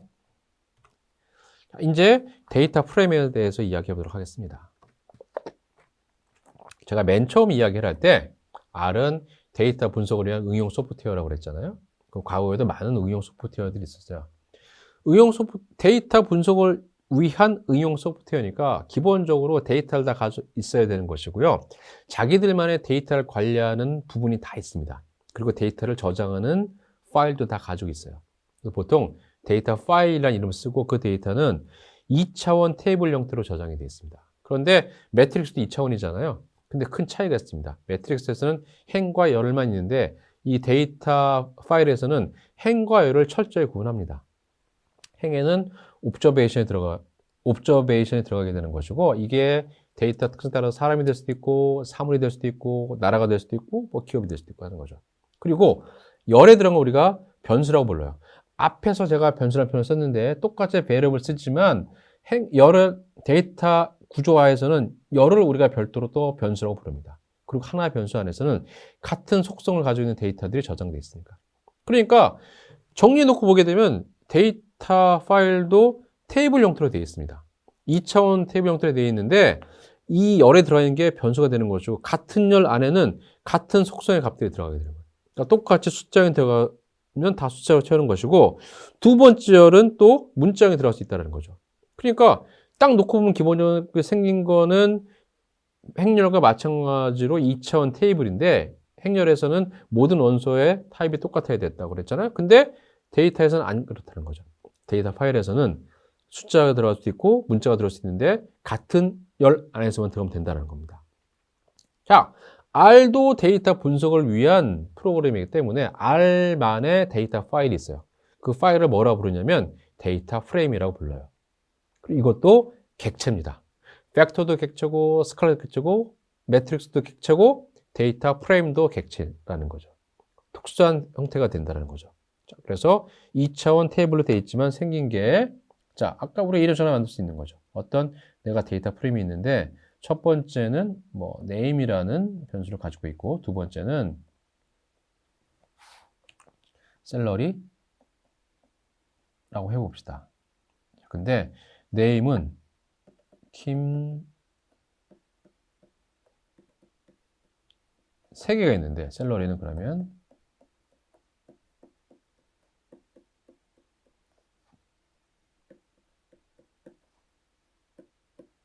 이런 거 생각해봅시다. 첫 번째 열에 있는 name이라는 변수는 5개의 값을 가지고 있고, 두 번째에 있는 salary는 3개밖에 없어요. 자, 행렬에서는 이렇게 되면 안 됩니다. 모든 원소가 다 값이 있어야 되는데 여기서는 사이즈가 안 맞아도 돼. 대신 여기는 결착치로 채워지겠죠. 이게 또 데이터 프레임에 가는 가장 다른 특징이라는 거죠. 그래서 결측치로 쭉 크기가 틀려도 각 원소에서 각 열에서 변수에서 데이터 사이즈가 틀려도 이렇게 결측을 태우고, 여기는 문장이잖아요. 첫 번째 변수는 문장이고 두 번째 변수 수청이잖아. 틀려도 되죠. 단 이 안에서 같은 열 안에서만 똑같으면 되는 거란 겁니다. 자, 이게 가장 일반적인 데이터 프레임 형태가 되는 것이고요. 그리고 모든 데이터 분석은 요 데이터 프로그램에 의해서 분석이 이루어진다라고 생각을 하면 되겠습니다. 자, 이런 데이터 프레임에서 데이터 인덱션하는 방법은 행렬에서 인덱션하는 방법과 리스트에서 인덱션하는 방법을 둘 다 쓸 수가 있어요. 자, 데이터 프레임 만들어 보죠. 자, 데이터 프레임은 data.frame이라는 함수를 써서 만들게 되는 것이고요. 여기 들어간 거 보게 되면 지금 봅시다. name 리스트를 가져다가 데이터 프레임을 만든 거예요. 이 리스트 만드는데 이 리스트가 두 개의 원소가 있어. 첫 번째 원소 name, 두 번째 원소 age가 있는 겁니다. 근데 name이라는 원소는 다시 또 세 개의 원소를 갖는 벡터고, age라는 원소도 세 개의 값을 갖는 벡터야. 벡터 두 개를 만들어서 리스트를 만들고 그 리스트를 다시 데이터 프레임으로 바꿔준 거죠. 그리고 이 데이터 프레임을 참조해서 보게 되면 지금처럼 2차원 표 형태로 들어있는 거죠. 그래서 name이라는 변수 첫 번째 나왔고 age라는 변수 두 번째 나오게 된 거죠. 이제 데이터 프레임 안에서는 이걸 첫 번째 변수, 두 번째 변수, 이 변수 이름은 name, 그리고 변수 이름은 age라고 하면 되겠습니다. 여기서 각각의 변수를 참조하는 방법은 달러로 D의 name, D의 age로 참조를 하면 되겠어요. 참조하는 순간 이런 식으로 결과가 만들어지는데, 참조하는 순간 또 얘는 벡터로 바뀌어져요. 자, 이런 식으로 우리가 참조할 수 있을 것이고요. 또 하나 데이터 프레임하는 방법은 이런 식으로 내가 벡터 두 개를 생성하고 name과 age라는 벡터를 생성하고 그냥 데이터 프레임 안에다가 요 벡터들을 쭉 나열해 주면 되는 거예요. 그러면 또 이런 식으로 데이터 프레임이 생성이 되겠죠. 그리고 데이터 프레임에서 컬럼을 이런 식으로 우리가 호출할 수가 있습니다. 각각의 예를 들어서 수가 있고, 이거는 우리가 앞에서 리스트를 호출한 거죠. 그런데 이렇게도 할 수 있어. 매트릭스 형태로 참조한 것처럼 이런 식으로 인덱싱 방법을 통해서도 둘 다 가능하다. 여러분들이 프로그램상에서 이런 식으로 하는 게 편할 수도 있고 이렇게 하는 게 편할 수도 있어요. 그래서 프로그램상에서 편한 쪽으로 하면 됩니다. 그리고 데이터 프레임은 이 데이터 프레임이 어떤 생겨먹었느냐 알고 싶으면 str이라는 함수를 씁니다. 얘를 쓰게 되면 얘는 데이터 프레임이고 옵저베이션 3개, 변수 2개 구성되어 있고, 첫 번째 변수 이름은 name이고 얘는 문장이고, 두 번째 변수는 age고 얘는 숫장이다. 그리고 값은 이렇게 들어가 있다라는 거를 확인해 볼 수 있습니다. 물론 이 값이 들어가 있는 것은 어느 한계가 있어요. 데이터가 많으면 다 안 보여주고 뒤에는 그냥 점 이렇게 찍혀버려요. 저 뒤에 가서 우리가 하나 볼 수가 있겠습니다. 자, 이렇게 해서 데이터 프레임에 대해서도 알아봤습니다. 예, 이제 세 번째 섹션인 함수에 대해서 알아보도록 하겠습니다. 제가 시작에서 말했듯이 함수는 R 프로그램에서 가장 핵심적인 부분이라고 말씀드렸습니다. 함수는 무엇이냐라고 하면 그냥 우리가 어떤 인풋 값을 받아요. 인풋 값을 받으면 그 함수 안에서 뭔가 작동이 일어나게 되는 거죠. 그래서 결과를 아웃풋으로 뱉어내게 되는 거죠. 여기 그림에 뭐 아주 간단하게 자판기가 들어가 있죠. 인풋으로 돈을 집어넣으면 이 함수 안에서 작동해서 아웃풋으로 음료가 튀어나오게 된다는 거죠. 그래서 뭔가 인풋이 들어와서 함수 안에서 명령을 수행하고 그 결과가 아웃풋으로 튀어나가는 것, 이걸 우리가 함수라고 이야기하는데 R은 모든 작동이 이 함수에 의해서 이루어진다라고 생각을 하면 되겠습니다. 그러니까 우리가 바로 앞에서 이야기했던 데이터 벡터나 스칼라나 매트릭스나 데이터 프레임이 함수의 인풋 값으로 들어올 수 있게 되는 거죠. 그리고 그 함수 인풋 값의 결과도 벡터가 나올 수도 있고 스칼라가 나올 수도 있고 어떤 문자열이 나올 수도 있고 매트릭스가 나올 수도 있고 리스트가 아웃풋이 될 수도 있고 그리고 데이터 프레임이 아웃풋이 될 수도 있습니다. 자, 그래서 함수에서 가장 기본적인 함수 하나 써봤는데 여기 제가 이런 거 썼어요. 프린트 함수가 있어요. 이건 R에서 프린트 함수는 객체 결과를 화면에 보고자 할 때 그냥 우리가 함수 어떤 객체를 써주면 되겠지만 프린트 함수를 이용해서 객체의 값을 확인해 볼 수가 있습니다. 근데 지금은 특정 객체를 쓴 게 아니라 따옴표로 막혀진 문자열 헬로 한 칸띄 월드가 콘솔 안에 뿌려지게 만들어 놓은 함수라는 겁니다. 그래서 함수는 모든 함수는 함수 이름이 있고요. 지금 프린트 함수가 쓴 거고 바로 붙여서 이렇게 가로가 있습니다. 이 가로가 안에 들어가는 게 함수의 인풋 값이 들어야 되는 거죠. 그리고 결과가 밖으로 튀어나오게 되는 겁니다. 근데 아래에서는 지금 같은 수학 연산자도 다 함수라는 거예요. 근데 생긴 거는 함수는 안 보였어요. 함수는 지금처럼 함수 이름에 괄호가 들어야지 함수인데 꼭 그렇지 않고 그냥 일반적인 사칙 연산, 수학 연산자가 들어가도 이것도 다 함수라는 거예요. 그래서 더하기, 빼기, 나누기, 곱하기, 나누기, 그다음에 거듭제곱 얘도 있고 이것도 거듭제곱이에요. 그리고 퍼센트 이렇게 쓰면 얘는 나머지, 그리고 퍼센트 슬래시 퍼센트 하게 되면 이거는 나머지의 몫을 리턴해 주는 연산인데 이것도 그냥 다 함수라는 겁니다. 그 밖에 여기서부터는 요 밑으로는 논리 연산자가 되는 거죠. 아까 제가 얘기했었죠. 이퀄을 두 개 쓰면 이게 이제 같으냐에 대한 논리 연산자가 되는 거예요. 그래서 x, y가 같으냐? 그 결과는 true 아니면 false로만 튀어나오게 되는 거죠. 같으면 true, 그래서 1이 할당되는 거죠. 틀리면 false고 0이 할당되게 되겠죠. 이런 것들 다 논리 연산자가 되어 있는데 이런 논리 연산자 다 함수라는 거예요. 그래서 옆에 있는 얘 잠깐 보면 x에 1 할당하고 y에 1 할당하고 자 그냥 더했어. 2가 나왔지. 이것도 그냥 사칙 연산 수행한 건데 함수로 결과 더라는 함수 기능을 수행한 것이고 그 결과 2가 나온 것이고 얘는 논리 연산을 수행해서 x와 y가 같으냐? 같잖아. 둘 다 1을 넣었으니까. 그러니까 true가 리턴되어 나오게 된 것이죠. 자, 이런 논리 연산도 논리 연산 수행하라는 함수가 작동을 하고 그 결과가 나온 것이다 라고 생각을 하면 되겠습니다. 우리가 보통 머릿속으로 생각하는 모든 수학 함수들도 R에는 다 제공되어 있습니다. 이름만 보면 알겠죠? 익스포넨셜 지수함수고, 자, 로그 함수, 자연대수를 밑으로 하는 로그 함수고요. 얘는 10 밑을 10으로 하는 로그 함수고, SQRT 제곱근 ABS 절대값 함수가 되겠습니다. 자, 옆에 내가 간단히 일어났어요. EXP 가로 열고 함수니까 이거 인풋 값이 있어야 되는 거죠. 2 가로 닫고 했잖아요. 그러면 2에 2승을 해주게 되는 거죠. 이 경상도부터는 이걸 구분하는데 저는 구분이 안 돼서 그 결과가 이렇게 튀어나왔습니다. 그리고 로그 2 했죠. 그러면 그 로그 함수 걸어서 나오게 된 거죠. 얘는 로그의 익스포넨셜을 했으니까 결과로 다시 2가 나오게 되는 것이고 얘는 2를 제곱한 다음에 제곱근 함수를 걸었으니까 그냥 2가 튀어나오게 된 것이죠. 그리고 이게 삼각함수도 다 제공되어 있고요. 자, 그 다음에 min, max 이런 함수도 있어. 여기에는 sum, prod 함수도 있는 거죠. 이런 것들은 자, 여기 함수들은 그냥 내가 스칼라만 받았는데 실제로 여기에 스칼라가 아니라 팩터가 들어가도 돼요. 그럼 팩터가 들어가 있으면 팩터 전체를 다 익스포넨셜 취하고 팩터 전체를 스퀘어루트 취해버리게 되는 거예요. 그러면 그 사이즈에 맞춰 나오겠죠? 근데 sum이나 이런 프로드 함수는 sum은 그 팩터 안에 들어가는 인풋 값의 모든 값을 더하라는 게 되는 것이고 프로드는 다 곱하는 뜻이 되는 거예요. 그러니까 값은 스칼라 하나만 튀어나오겠지. 민이나 맥스는 그 인풋 아규먼트의 인풋 값에 있는 팩터들의 값 중에 최소값 리턴해 주게 되는 것이고, 맥스는 최저값 리턴해 주게 되는 거죠. 그럼 여기는 인풋 값은 팩터가 들어갔는데 아웃풋 값은 스칼라로만 튀어나오겠지.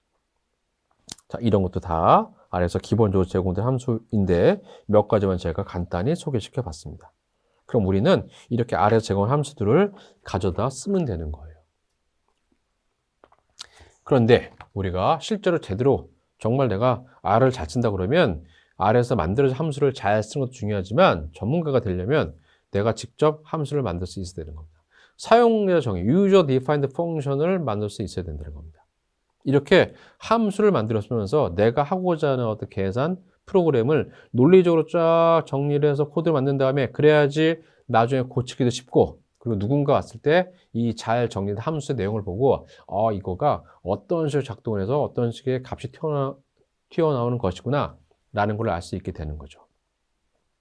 자, 함수를 만드는 기본적인 구조는 다음과 같습니다. 여기 보게 되면 함수 이름이 나오고요. 함수 이름을 만드는 방법은 객체, 변수의 이름 만드는 규칙과 똑같습니다.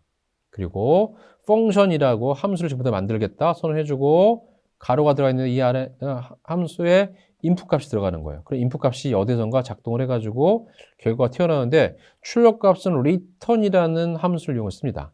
그래서 마지막에 return을 써서 하면 이게 아웃풋으로 함수 바깥으로 튀어나오게 되는 거예요.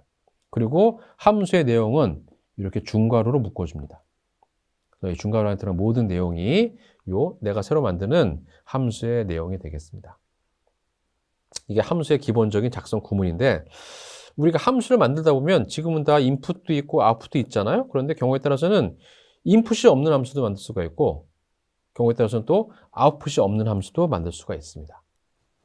자, 직접 몇 개 함수를 만들어 보도록 하겠습니다. 자, 첫 번째로 나온 함수는 거듭제곱을 만드는 함수를 만들어 보도록 하겠습니다. 또 뭐 이미 아래에서 아까 얘기했듯이 거듭제곱은 이렇게 하거나 혹은, 자, 거듭제곱을 만드는 함수를 그래도 한번 제가 함수를 만들어 보자라는 거죠. 그래서 제가 POW 함수를 만드는데, 자, 함수를 선언하기 위해서 내가 펑션 함수를 만들겠다. 가로 열고 가로 안에 인풋 값으로 x, y 두 개가 있어요. 구분해서 컴마를 써주고요. 함수의 내용은 봅시다. x에 y 거듭제곱을 해서 그 결과를 리턴에다가 할당을 시킨다. 한 거죠. 그리고 프린트 함수 써가지고 결과를 출력해 주는데, 이 프린트 안에 또 다시 뭔가 페이스트라는 함수가 걸려 있어요. 자, 그런데 이 페이스트의 내용은, 페이스트는 어떤 함수냐면 그냥 이 페이스트 함수 안에는 객체들을 쭉 가로로 붙여주게 되는 거야. 가로로 붙여준 내용을 그대로 저장하는데 걔를 프린트 명령 함수에 의해서 콘솔 화면에 뿌려주게 되는 거지. 그런데 그 내용이 뭐냐? 자, paste x 인풋 값으로 받았죠? 여기 거듭제곱 x 같은 x예요. 받고 다운편에 있는 건 그냥 문자로 출력이 되는 겁니다. x raises to the power, 그 다음에 세 번째 y 받은 거 그냥 썼죠? 그리고 다시 다운표 is 하고 result가 나오게 되는 거죠. 그래서 이 함수의 바디 부분은 이런 식으로 중괄호로 쳐져 있고요. 자, 이제 이 만든 함수를 써봅시다. POW 함수 이름 쓰고 바로 가로 쓰고 띄어쓰기 하면 안 돼요. 그리고 그 안에서 8 그러면 x가 2고 y가 8이잖아요. 그래서 2의 8 거듭제곱은 256이다 라고 출력이 되는 거죠. 8, 2로 쓰면 8의 2 거듭제곱은 64가 된다. 이런 식으로 우리가 함수를 호출해서 쓰게 되는 거죠. 인풋 값만 집어넣었을 때 결과가 요 프린트 명령문에서 튀어나오게 되는 거예요. 자, 또 다른 방법은 이렇게 x = 8, y = 2 했어요. 그러면 8의 2 거듭제곱은 64다 라고 한 거잖아요. 이번에는 y = 8, x = 2인데 순서를 바꿨어요. 그냥 y 먼저 쓰고 x를 먼저 썼습니다. 그래도 상관없어. 그래도 2의 8제곱을 계산해 준다는 거죠. 그러면 얘하고 얘의 차이는 뭐냐면, 이걸 우리가 포지셔널 파라미터라고 부르고 얘는 키워드 파라미터라고 불러요. 지금처럼 포지셔널 파라미터 쓸 때는 순서가 중요해요. 원래 함수를 생성할 때 들어가는 인풋 값 순서가 있잖아요. 그 순서를 맞춰줘야 돼. 하지만 포지셔널 키워드 파라미터에서는 순서를 맞춰줄 필요가 없어. 그런데 좀 더 귀찮죠. 왜냐하면 이렇게 함수에 들어간 인풋 값의 이름을 다 써주고 이퀄을 써줘야 된다는 거야. 이런 게 좀 귀찮긴 한데 여러분들이 프로그램 할 때는 이쪽으로 이 키워드 파라미터로 습관을 들이세요. 왜냐하면 이건 지금 이 예제 되게 간단하잖아요. 인풋 값이 두 개밖에 없어. 두 개밖에 없으니까는 이 순서를 기억할 수 있는데 여러분 나중에 남이 만드는 복잡한 함수 쓰게 되면 인풋 값이 막 10개를 넘어서 20개까지 되는 경우도 있어. 그러면 순서를 기억을 못 합니다. 그때는 어쩔 수 없이 지금처럼 키워드 파라미터를 쓸 수밖에 없어. 그리고 키워드 파라미터 입력을 하게 되면 이 안에서 순서가 중요하지 않다고 그랬잖아요. 얘는 X, Y로 썼는데 얘는 Y 먼저 쓰고 X 썼잖아요. 그래도 키워드를 썼기 때문에 알아서 잘 따라갑니다. 그래서 이렇게 키워드 파라미터로 습관을 들이기 바랍니다. 자, 이번에는 입력값, 출력값 다 있는 함수 만들어 볼까요? 자, 이 함수 봅시다. 이거는 평균을 만들어주는 함수예요. 그래서 내가 my.min1이라는 함수를 만드는데 펑션으로 함수를 선언했고 인풋 값으로 데이터라는 입력값을 받고요. 중괄호 써서 함수의 시작값을 쓰는데 그 안에 들어간 내용 보게 되면 데이터 받아서 length 계산하고 여기 폼은 제가 설명하지 않았지만 누적값을 계산하는 거예요. 다 더하라는 얘기죠. 그래서 자, return이라는 또 함수를 써가지고 이렇게 다 더한 것 썸을 n으로 나눠라. 그러니까 평균이죠. 이 평균값을 return 하라고 하는 거예요. 밑에 example 보면 x를 1, 10 그랬으니까 1부터 10까지 쭉 하나의 수치 벡터가 들어간 거죠. 그 수치를 받아서 이에 돌리면 평균을 계산하게 되는 거잖아요. 그래서 5.5가 튀어나온 것을 볼 수 있습니다. 뭐 지금 직접 써줘도 되고요. 그리고 지금은 리턴 값을 바로 그냥 콘솔 안에 띄워줬잖아요. 그런데 내가 이거를 리턴 값이 있기 때문에 다른 객체를 받을 수가 있어요. 예를 들어서 여기 이 프롬프트에다가 내가 y는 자 이걸로 씁시다. y가 my.min1 x를 하게 되면 이제 이때는 똑같은 거 쓰면 5.5가 요 y란 객체에 저장이 되겠죠. 그러면 y란 객체를 다시 또 내가 하나의 스칼라 객체니까 다른 분석에서 사용할 수가 있겠죠. 이번에는 입력값이 없는 함수 만들어 보겠습니다. 자, domi.arg라는 함수를 만들었는데 이번에 인풋값 넣는 걸 비워놨어. 그냥 비워놨습니다. 그리고 내용은 앞에 함수의 내용은 cat이라는 함수를 썼는데 이 cat은 그냥 이 cat 안에 들어간 내용을 단지 그 콘솔 화면에 뿌려주는 거예요. 프린트랑 거의 비슷한데 살짝 틀려. 프로는 객체의 내용을 보여주는 것이고 cat은 그냥 이 들어가 있는 것을 단지 그러니까 콘솔 화면에 뿌려주게 되는 건데 뭐 지금 여러분들 구분하기 쉽지 않을 텐데 나중에 프로그램을 많이 하다 보면 프린트하고 cat을 구분할 수 있을 거예요. 자, 내용 봅시다. 첫 번째 cat은 hello world 느낌표 3개 그런 다음에 슬래시 n을 썼는데 우리가 carriage return이라고 그런 거죠.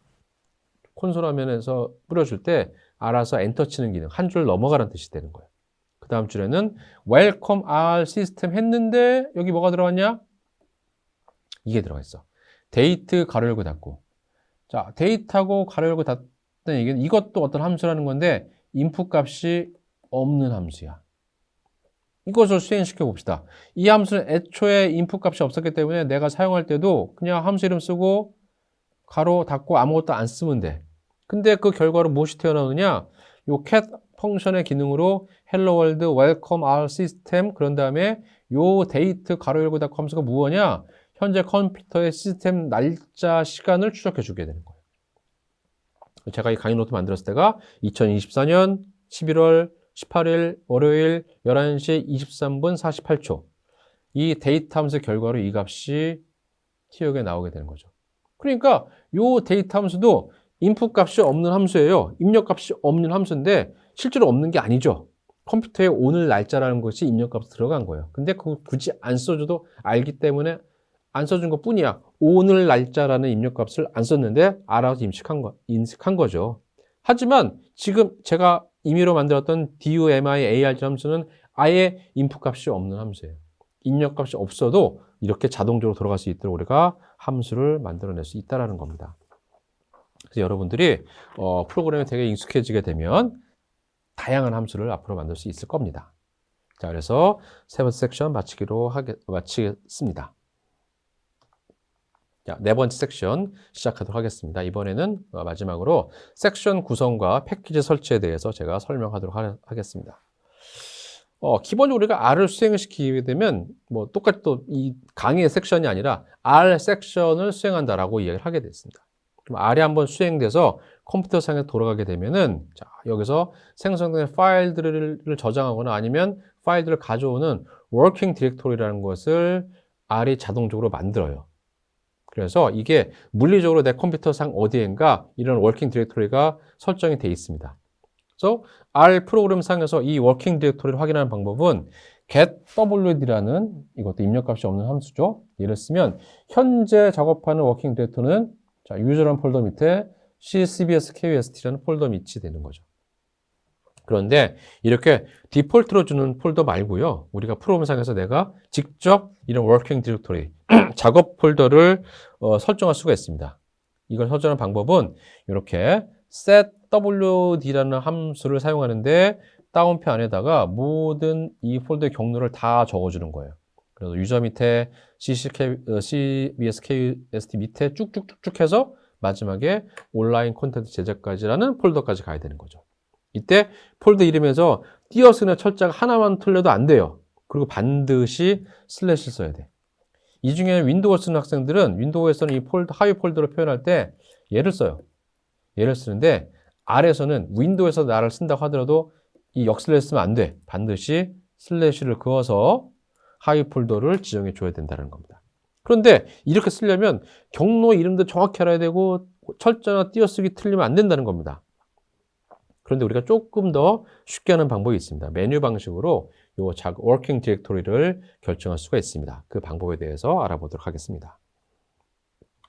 그 방법은 우리가 이게 상단에 있는 메뉴를 이용을 해서 할 수가 있어요. 그래서 메뉴 중에서 섹션이라는 메뉴 클릭하고 들어가서 그 다음에 set working directory 클릭하고 들어가게 하면 이 세 개의 팝업이 다시 뜨는데요. 이 중에서 맨 세 번째는 choose directory를 선택하면 됩니다.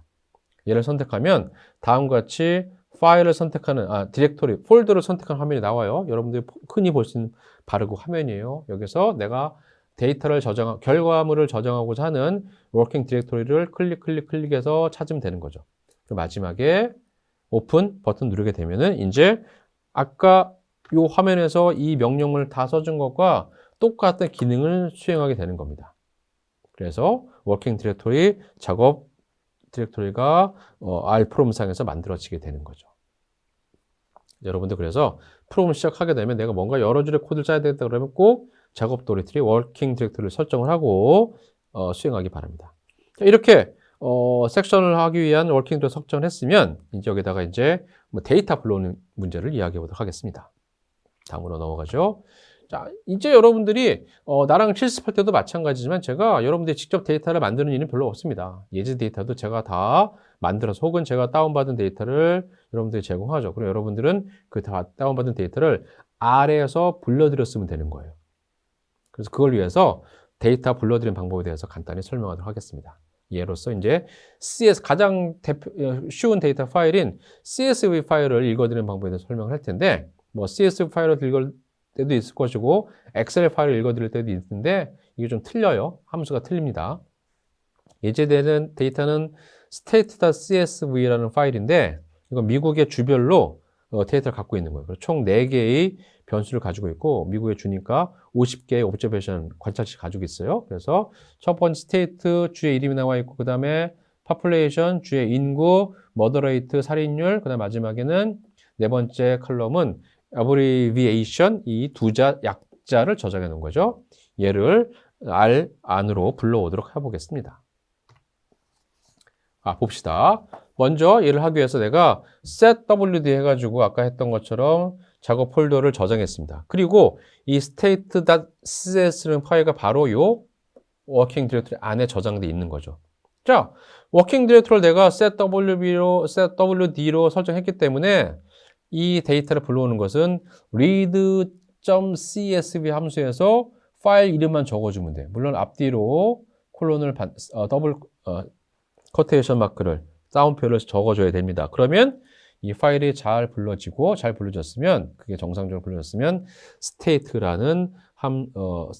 state라는 이제 오브젝트로 저장이 되는 거죠. 만약에 내가 워킹 디렉토리 설정 안 했으면 다 적어줘야 돼. 이렇게 다 적어주고 쭉쭉쭉 써서 마지막 온라인 콘텐츠 제작이라는 폴더 밑에 state.csv라는 파일이 들어있다까지 적어줘야 되는 거죠. 그러면 또 여기 쓰다 보면 어디선가 내가 또 실수를 할 수 있어요. 그래서 아까처럼 이 화면에 산 것처럼 워킹 디렉토리를 메뉴만 설정을 하고 그러고 나서 설정이 됐으면 그 안에 들어있는 파일만 딱 불러오면 되겠죠.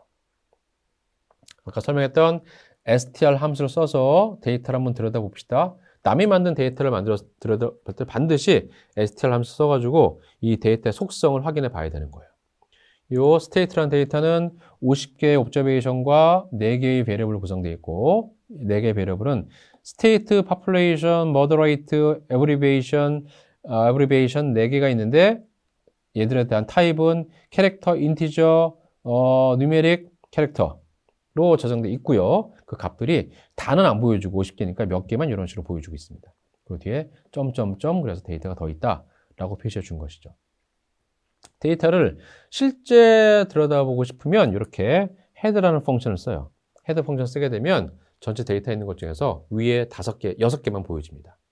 최초 6개의 데이터만 우리가 이 헤드 펑션을 써서 확인해 볼 수가 있겠습니다. 자, 되겠죠? 다음으로 넘어가죠. 자, 이제 마지막인데요. 패키지 설치하는 방법에 대해서 제가 설명을 하도록 하겠습니다. 자, 아래 가장 큰 강점은 뭐냐면 이미 누군가 연구한 나의 선배 연구자들이, 선배 프로그래머들이 다양한 펑션들을 만들어서 데이터 분석을 위한 펑션을 만들어서 걔를 패키지라는 걸로 묶어서 만들었어요. 묶어서 그 묶어놓은 펑션의 그룹들을 패키지로 만들어서 미러 사이트에 올려놓은 거예요. 그러면 우리는 그 패키지를 가져다 쓰면 되는 거예요. 그런데 이미 R을 시작을 할 때, R 섹션을 시작할 때 자동적으로 딸려와서 실행이 되는 패키지들이 있어요. 그런 패키지들이 있는데 그렇지 않은 패키지들은 내가 별도로 구동을 시켜줘야 되는 거예요. 그리고 구동을 시키는데 이미 깔려져 있는, 내가 처음에 R을 설치할 때 이미 설치되어 있는 패키지도 있는데 자, 아직 내가 설치하지 않은 무궁무진한 패키지들이 미러 사이트에 다 저장이 되어 있습니다. 그러면 그 패키지들은 내가 한번 불러와야지. 그래서 내 컴퓨터에 부착을 시켜야 돼. 인스톨을 시켜놓고 인스톨은 한 번만 하면 돼. 내 컴퓨터에 한 번만 인스톨하면 되는 것이고 그 다음부터는 내가 R을 쓸 때마다 R 섹션 실행될 때마다 그 패키지 한 번씩만 로딩하면 되는 거예요. 그래서 마지막으로 그 방법만 설명하도록 하겠습니다. 자, 새로운 패키지를 먼저 불러온 것부터 이야기하도록 하죠. 새로운 패키지를 불러오는 게 아니라 내가 인스톨할 때는 install.package라는 명령 함수를 수행합니다. 그래서 내가 설치하고자 하는 패키지를 적어주게 되면 자, mvtnorm 이라는 패키지를 설치할 거예요. 이 패키지는 뭘 하는 거냐면 다별량 정규 분포에 대한 각종 함수를, 다별량 정규 분포의 PDF나 CDF 값들을 우리가 쓸 수 있게 계산해 준 함수가 mvtnorm이라는 패키지예요. 이 패키지를 설치를 합니다. 그러면 정상적으로 패키지가 설치가 되면 지금 화면에 있는 것처럼 successfully unpacked 라는 말이 나와요. 그럼 이게 정상적으로 설치가 된 거야. 만약에 이게 설치가 안 되면 빨간색으로 이런 말이 나오고 뭔가 안 됐다는 말이 나와. 그럼 이게 왜 찾아봐야 되는 거지. 자, 이렇게 한 번만 패키지 설치를 했으면 이 패키지 불러다 써야 되는 거죠. 이 패키지 쓰는 게 라이브러리라는 명령을 씁니다. 함수 씁니다. 라이브러리는 이 패키지를 불러서 이거를 메모리상에 저장하는 공간이에요. 그 공간을 내가 마련하겠다. 그러니까 메모리상에다가 패키지를 가져오겠다라는 게 이 라이브러리라는 함수 쓰게 되는 거예요. 그래서 자동적으로 설치가 된 패키지가 있고 내가 지금처럼 install.package라고 해서